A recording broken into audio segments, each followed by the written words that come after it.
One thing I always keep my eyes on during mandatory minicamp and training camp is position battles. And there's one starting job open that should be very interesting to watch unfold, and that's left guard. After the departure of Ben Powers to the Denver Broncos during free agency, the Ravens now have a void to fill there. But the good news is they have plenty of options. Veteran Patrick McCarry has pretty much played every position on the offensive line, so he's always an option. Then you have Ben Cleveland entering his third season, who can play on the right or left side, and this week he also took reps at right tackle. Then there's also John Simpson, who the Ravens signed late last season. Then you look at some of the younger guys who the Ravens could look at for that starting left guard spot.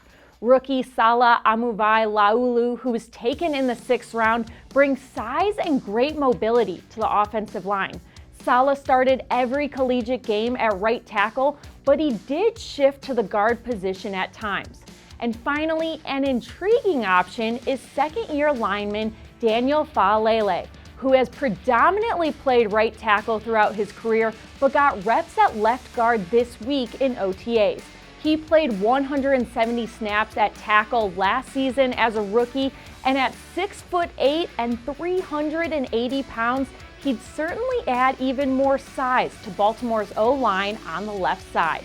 Coach John Harbaugh said that this is the time to try these new things at these positions, and it sounds like the Ravens like what they see so far for this offensive line, especially when it comes to Faalele's development and role for year 2. I think we're just going to try to give him every opportunity to see what, kind of where he flashes. Right now is a great time. I wanted to see what he looked like before we got out of the minicamp and the OTAs at left guard.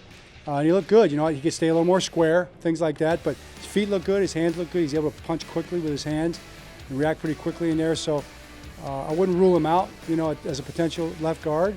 Would also say that John Simpson's done a great job in there. Ben Cleveland has been working both sides, but we got him working right tackle now. You saw that. Then Saleh's doing a nice job in there. You may have noticed that. He looks good in there. So it's going to be quite a fight for that spot. This specific starting competition will continue into training camp as the Ravens evaluate different players at different positions in different scenarios. Right now, it's all about seeing all the possibilities and evaluating what player makes sense at each position. So this is definitely something to pay attention to the next few weeks. Before I go today, I want to make sure you check out the newest episode of the Lounge podcast. Ryan Mink and Cassie Calvert sat down with second-year defensive tackle Travis Jones, and they had a great conversation about him having a bigger role this season, his baseball background, and the Ravens' young D lineman. So make sure you check that out on YouTube or wherever you get your podcasts. Thanks for watching, have a great weekend, and we'll see you next week.